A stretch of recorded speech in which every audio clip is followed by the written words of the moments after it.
చంద్రబాబు నాయుడు గారి విదేశీ పర్యటన గురించి వైసీపీ కుక్కలు మొరగడం స్టార్ట్ చేశాయి.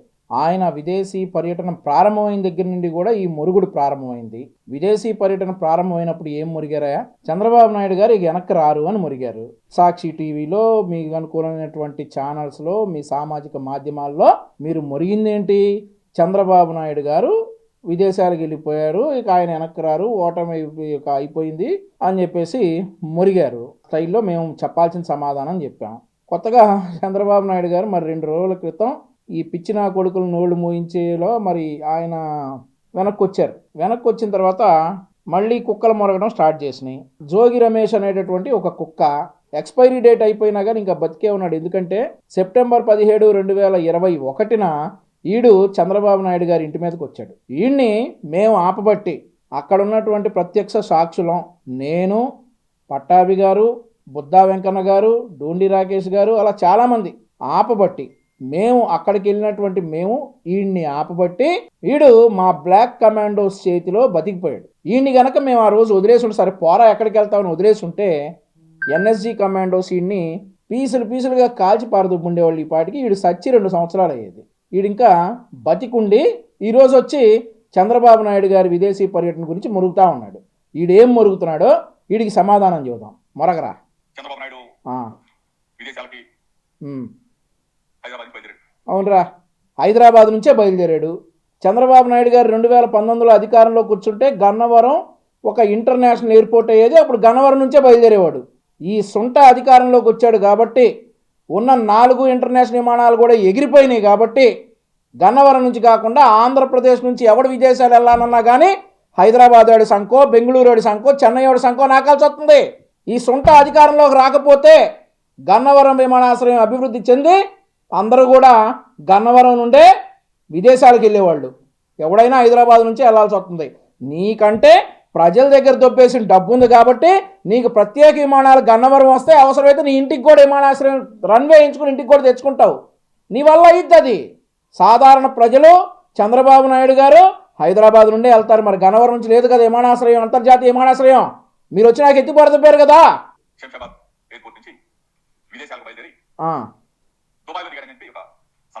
ఎవడు చెప్పాడు రా నీకు దుబాయ్లో దిగాడని? నువ్వు అనుకుంటే సరిపోయిందా దుబాయ్లో దిగాడని? నీ ఇష్టమా ఏంటి? దుబాయ్లో దిగాడని చెప్పి నువ్వు ఒకడు అనుకుంటే సరిపోయింది. నీకు సమాచారం ఇచ్చి ఎవడురా ఇచ్చినోడు? ఎవడురా నీకు సమాధానం ఇచ్చింది? సమాచారం ఇచ్చారా నీకు? మురుగు. దుబాయ్ నుంచి 10 రోజుల పాటు అసలు ఏ దేశానికి వెళ్ళాడు, ఎక్కడికి వెళ్ళాడు? ఒక పేపర్లోనేమో, ఒక ఎల్లో మీడియా పత్రికలోనేమో వైద్య పరీక్ష కోసం చంద్రబాబు నాయుడు విదేశాలకు వెళ్ళాడు. ఒక ఎల్లో మీడియాలోనేమో ఎన్నికల్లో తలమరకలైపోయాడు, సేవ తీసుకోవడం కోసం, విశ్రాంతి కోసం విదేశాలకు వెళ్ళాడని చెప్పేసి ఒక ఎల్లో మీడియాలో.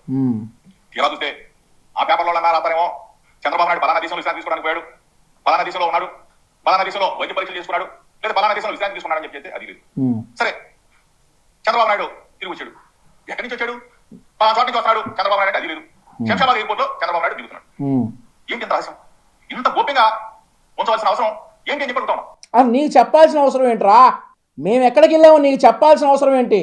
నీకు కాదు కదా, ప్రపంచంలో ఎవరికి చెప్పాల్సిన అవసరం ఆయనకి లేదు. ఆయన వ్యక్తిగతంగా వెళ్ళారు, ఆయన ఇష్టం. నీకు చెప్పాల్సిన అవసరం ఏంటి? ఆయన ఎక్కడికి వెళ్ళారో ఆయన ఇష్టం. ఆయన ఇష్టం వచ్చిన చోటకి వెళ్తారు. నీకు చెప్పాలా? నీకు చెప్పెళ్ళాలా? నీకు చెప్పాల్సిన అవసరం లేదు జోగి. నువ్వు ఓవర్ ఫీల్ అయిపోవద్దు. నీకే కాదు, ఎవ్వడికి చెప్పాల్సిన అవసరం లేదు. ఆయన ఇష్టం. ఆయన ఇష్టం వచ్చిన చోటకి వెళ్తారు. అవసరమైతే చంద్రమండలానికి కూడా వెళ్తారు. ఆయన ఇష్టం. అది నీకెందుకు చెప్పాలి? ప్రజలకి క్వశ్చన్ మార్కే, మీడియాకి క్వశ్చన్ మార్కే. చంద్రబాబు నాయుడు అసలు ఎక్కడికి వెళ్ళాడు ఏంటని చెప్పేసి అది కుమార్ ప్రతిపక్షంగా ఉన్నాడు కాబట్టి ఆంధ్రప్రదేశ్ ప్రజలు కూడా ఒక క్వశ్చన్ మార్క్. ఈరోజు మేము ఏదైనా మాట్లాడితే గగ్గోలు పెట్టే తెలుగుదేశం పార్టీ సోషల్ మీడియా ఇన్నిసార్లు అడుగుతా ఉన్నా కానీ కనీసం సమాధానం చెప్పడానికి కూడా ముందుకు రావట్లేదంటే అసలు దీంట్లో రాసేయండి. మీరేదన్నా మాట్లాడితే మేం కాదు గగ్గోలు పెడతా ఉంది, ఆంధ్రప్రదేశ్ రాష్ట్ర ప్రజలు గగ్గోలు పెడతా ఉన్నారు. ఎందుకంటే మీరు ఏం మాట్లాడతారా బాబు, ఏం చేయాల్సి వస్తుందా అని చెప్పేసి మీరు మాట్లాడితే కరెంట్ రేట్లు పెరుగుతాయి, మీరు మాట్లాడితే పెట్రోల్ రేట్లు పెరుగుతాయి, మీరు మాట్లాడితే డీజిల్ రేట్లు పెరుగుతాయి, మీరు మాట్లాడితే ల్యాండ్ టైటిలింగ్ అనేటటువంటి యాక్ట్లు వస్తాయి. ఇవన్నీ చూసి ప్రజలు గగ్గోలు పెడుతున్నారు జోగి. మేం కాదు, మాకు అవసరంలా. తెలుగుదేశానికి మీరు మాట్లాడిన దానికల్లా గగ్గోలు పెట్టాల్సిన అవసరంలా. ప్రజలు గగ్గోలు పెడుతున్నారు జోగి, అది అర్థం చేసుకో. చంద్రబాబు నాయుడు ఏ దేశానికి పోయాడో తెలియదు, ఎక్కడ ఉన్నాడో తెలియదు, విశ్రాంతి కోసం వెళ్ళాడో తెలియదు, వైద్య పరీక్ష కోసం వెళ్ళాడో తెలియదు, పెట్టుబడులు ఆకర్షించడం కోసం వెళ్ళాడో తెలియదు, పెట్టుబడులు అదేలే. నల్లధనం మొత్తం కూడా తీసుకెళ్ళి ఎక్కడన్నా ఏ దేశంలో అవునవును, కరెక్ట్గా చెప్పావు జోగి. పెట్టుబడులు ఆకర్షించడానికి వెళ్ళారు, తన శ్రమను పెట్టుబడిగా పెట్టడానికి వెళ్ళాడు విదేశాలకు చంద్రబాబు నాయుడు గారు. నువ్వు కరెక్టే చెప్పావు. పెట్టుబడులు ఆకర్షించడానికి వెళ్ళారు, తన శ్రమను పెట్టుబడిగా పెట్టి ఆ రాష్ట్రాన్ని అభివృద్ధి పదంలోకి తీసుకెళ్ళడానికి చంద్రబాబు నాయుడు గారు వెళ్ళారు. ఇటు కాబోతున్న ముఖ్యమంత్రి కదా. దోచుకున్న డబ్బంతా తీసుకెళ్ళి ఏ దేశంలో ఉన్న దాచాడో అది అరే రే రే రే నాయనా, దోచుకున్న డబ్బు తీసుకెళ్లి దాచడానికి స్పెషల్ ఫ్లైట్లు వేసుకెళ్తారు. చంద్రబాబు నాయుడు గారు వెళ్ళింది కమర్షియల్ ఫ్లైట్లో, స్పెషల్ ఫ్లైట్లో కాదు. స్పెషల్ ఫ్లైట్లో వెళ్ళిన వాళ్ళు దాని దగ్గరికి వస్తా. గన్నవరం విమానాశ్రయం నుండి గంటకి 15 లక్షల రూపాయలు ఖర్చు పెట్టి స్పెషల్ ఫ్లైట్లో వెళ్ళారు చూసావా, వాళ్ళు తీసుకెళ్తారు రే దోచుకెళ్ళిన డబ్బు.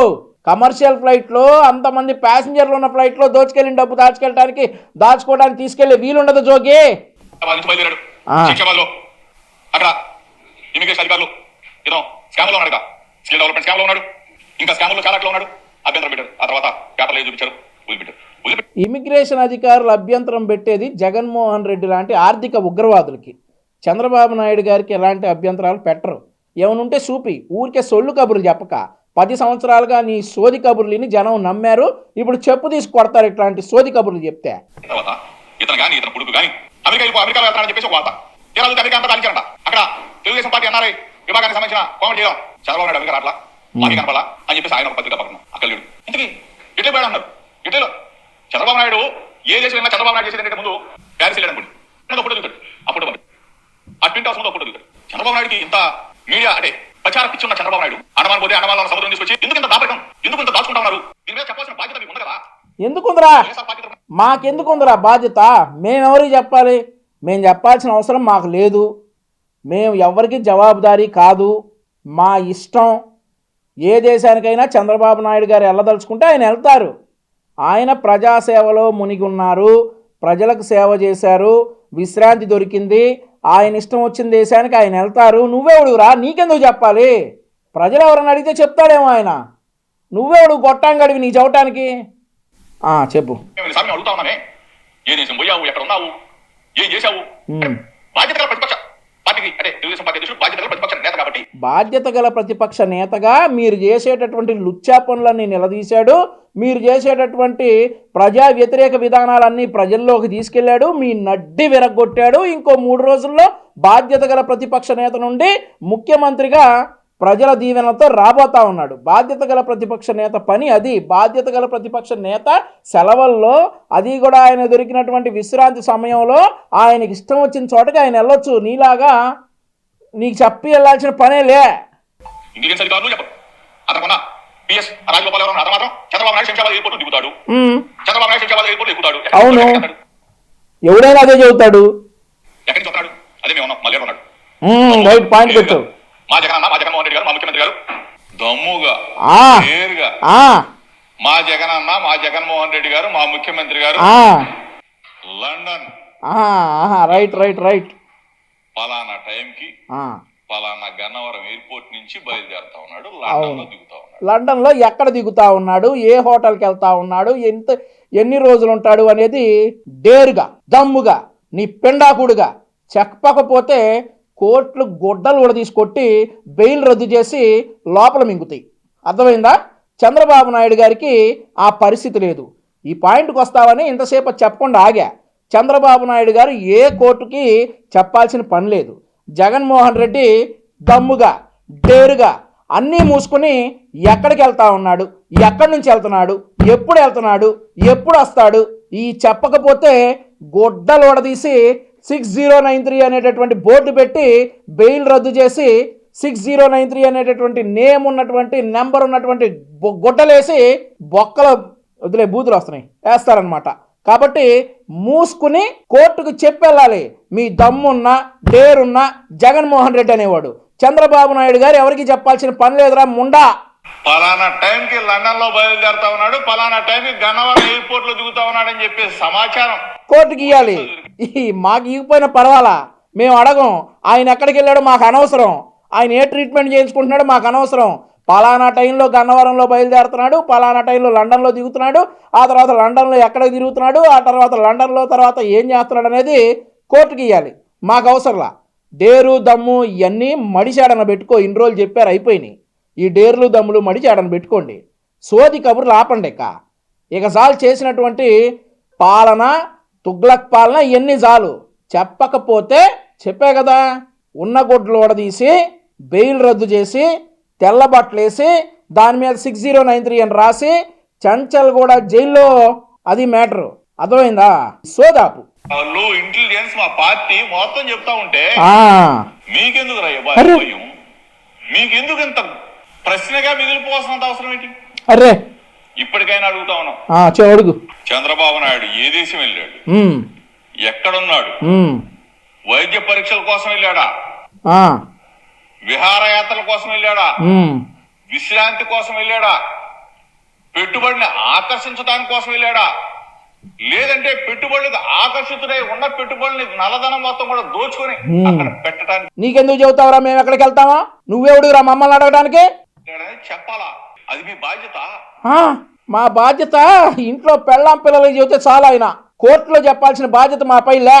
ఇంట్లో ఆయన భార్యకి ఆయన పిల్లలకి చెబితే చాలు, ఆయన కొడుక్కి ఆయన కోడలకి ఆయన మనవడికి చెప్పుకుంటే చాలా. ఆయన మీలాగా కోర్టులో జడ్జి గారికి, సిబిఐ వాళ్ళకి, ఈడీ వాళ్ళకి ఇంతమందికి చెప్పాల్సిన అవసరం ఆయనకి లే. పెళ్ళానికి, ఇంట్లో ఉన్నటువంటి కొడుక్కి, కోడలకి, మనవడికి చెప్పి ఆయన చంద్రమండలానికి కూడా వెళ్ళేటటువంటి అవకాశం భారత రాజ్యాంగం ఆయన కల్పించిందిరా ముండా. ఇటువంటి దిక్కుమాలిన చంద్రబాబు నాయుడు, దిక్కుమాలిన చంద్రబాబు నాయుడు అని చంద్రబాబు నాయుడు గారిని అన్నారు. దిక్కుమాలిన వాళ్ళని ఎవరిని అంటారంటే, మా అన్నని గెలిపించదు అని అంది చూడు చెల్లెలు, ఆ చెల్లెలు అన్న దిక్కుమాలినోడు అవుతాడు. నా కొడుకుని నమ్మట్లేదు, నేను అమెరికా వెళ్ళిపోతున్నానని చూడు, ఆవిడ కొడుకుని దిక్కుమాలినోడు అంటాడు. ఆంధ్రప్రదేశ్ రాష్ట్రాన్ని అభివృద్ధి చేయరా అంటే సంఖ నాకు ఇచ్చిన వాడిని దిక్కుమాలినోడు అంటాడు. అర్థమైందా? ఎక్కడికి వెళ్తే అక్కడ ఓదర కొట్టేస్తా ఉంటారు. అవును, చంద్రబాబు నాయుడు అక్కడ మాటకు ఎందుకు నోరు మెదపట్లేదు? గౌరవ ముఖ్యమంత్రి జగన్మోహన్ రెడ్డి కుటుంబ సమేతంగా లండన్ ఎలా వెళ్ళాడు? కోట్లు చెప్పి కోటాను కోట్లు ప్రజాధనం దొబ్బేసి విమానాలు వేసుకుని స్పెషల్ ఫ్లైట్లు. ఆ విమానం కూడా ముందు లండన్కు పోదు, ఆ విమానం ఎడకో పోయిద్ది, ఆమ్స్టర్డామ్ పోయిద్ది. దాని గురించి మాట్లాడరా అంటే ఒక్క ముండకి తెలీదు, ఏం మాట్లాడాలో తెలీదు. ఆమ్స్టర్డామ్ పోయిద్ది. అసలు ఆమ్స్టర్డామ్ ఎందుకు పోయారు నాయన? నెదర్లాండ్స్ ఎందుకు వెళ్ళిందిరా విమానం? జోగే, నెదర్లాండ్స్ ఎందుకు వెళ్ళిందిరా విమానం? అది చెప్పు. ఇవన్నీ కాదు కానీ నెదర్లాండ్స్ ఎందుకు వెళ్ళింది? దిగాల్సింది లండన్లో, నెదర్లాండ్స్లో ఎందుకు దిగింది? ఏ సూట్ కేసులు దింపారు? ఎవరిని కలిశాడు? ఏం చేశాడు? ఇవన్నీ చెబుతావా? గౌరవంగా చెప్తా ఉన్నా. గౌరవంగా కాదురా నాయన, మీరు చెప్పాలి, తప్పదు. గౌరవం అనేటటువంటి పేరు పెట్టక దానికి. మీరు చెప్పకపోతే మింగుతారు లోపల. అధికారులు, పోలీస్ వ్యవస్థ, మా పార్టీ మొత్తం ఈ క్వశ్చన్ గానే మిగిలిపోకుండా. $1 మిలియన్ క్వశ్చన్ ఆంధ్రప్రదేశ్ రాష్ట్రంలో చాలా ఉన్నాయి. మా చుక్కకి బాబాయ్ హత్య, పింక్ డైమండ్ ఎక్కడికి వెళ్ళింది, 32 మంది కమ్మడి ఎస్పీలు ఏమయ్యారు, ఇట్లాంటి $1 మిలియన్ ప్రశ్నలు. అసలు నీకు మంత్రి పదవి ఎలా వచ్చింది, ఏం చేస్తే వచ్చింది అనేవన్నీ కూడా $1 మిలియన్ ప్రశ్నలు మాట్లాడుకోవాల్సినవి చాలా ఉన్నాయి. సిపిఎస్ ఎందుకు రద్దు చేయలేదు అనేది $1 మిలియన్ ప్రశ్న. ఇంకా అట్లాంటి $1 మిలియన్ ప్రశ్నలు చాలా ఉన్నాయి. ఆ గులకరాయితో కొడితే 10 రోజులు కట్టుకట్టుకుని ఎందుకు తిరిగాడు అనేది ఒక $1 మిలియన్ ప్రశ్న. ఒరే నాకు దెబ్బ తగిలిందిరా చేతికి, పోలీసు వాళ్ళు కొట్టారు. ఈ దెబ్బని ఇదిగో కనిపిస్తా ఉన్నాయి కదా ఈ ఘాట్లు, జగన్మోహన్ రెడ్డి మొహం మీద ఎక్కడ చూద్దామన్నా కానీ ఒక్క మచ్చ కూడా లేదేంది జోగి రమేష్? నాటకం ఆడారా? అది $1 మిలియన్ ప్రశ్న. ఆ మచ్చ ఎక్కడికి వెళ్ళింది అనేది $1 మిలియన్ ప్రశ్న. ఇదిగో మా మచ్చ మాత్రం ఇక్కడే ఉంది. జగన్మోహన్ రెడ్డి గులకరాయి తగిలింది కదా పాపం, 10 రోజులు కట్టుకట్టుకునేంత గులకరాయి తగిలింది కదా, ఆ మచ్చ ఎక్కడికి వెళ్ళింది అనేది దాన్ని అంటారు $1 మిలియన్ ప్రశ్న అని. వీటిని అనరు, ఈయన ఎవరికి చెప్పాల్సిన పనిలే. ఇంకేమంటావు? చంద్రబాబు నాయుడు ఇవాళైనా కానీ నేను పలానా చోట పోయాను, చోట ఉన్నాను. ఇవాళ కాదురా నువ్వు సస్తానని బెదిరించినా, నువ్వు ఇదిగో చంద్రబాబు నాయుడు గారు నువ్వు కనుక చెప్పకపోతే నేను ఆ చెట్టుకి దూకి చచ్చిపోతానని చెప్పినా కానీ ఆయన చెప్పాల్సిన అవసరం లేదు. ఆయన చెప్పడు. ఏం పీక్కుంటావు పీక్కో. రాష్ట్ర ప్రజలు కానీ మీడియా కానీ జరిగాయనేది. కాబట్టి ఇది చంద్రబాబు నాయుడు గారి గురించి మన రోగి రమేష్ ఏడుపు. చంద్రబాబు నాయుడు గారు ఎక్కడికి వెళ్ళారో చెప్పాల్సిన అవసరం ఆయన భార్యకి, ఆయన కొడుక్కి, కోడలికి, మనవడికి చెప్పుకుంటే చాలు. వేరే ఎవరికి చెప్పాల్సిన అవసరం లేదు. ఆ పరిస్థితి జగన్మోహన్ రెడ్డి గారికి లేదు. జగన్మోహన్ రెడ్డి గారి దేశం దాటితే ఎక్కడికి వెళ్తున్నాడో 100 మందికి చెప్పాల్సినటువంటి పరిస్థితి జగన్మోహన్ రెడ్డి గారికి ఉంది. కాబట్టి ఇంకొకసారి ఇప్పుడే కాదు, చంద్రబాబు నాయుడు గారి జీవితంలో ఎప్పుడు ఎక్కడికి వెళ్ళినా మీకు చెప్పాల్సిన అవసరం లేదని తెలియజేసుకుంటూ జోగి రమేష్ ఇంకొక 3 రోజుల్లో మళ్ళీ మాట్లాడుకుందాం. ధన్యవాదాలు.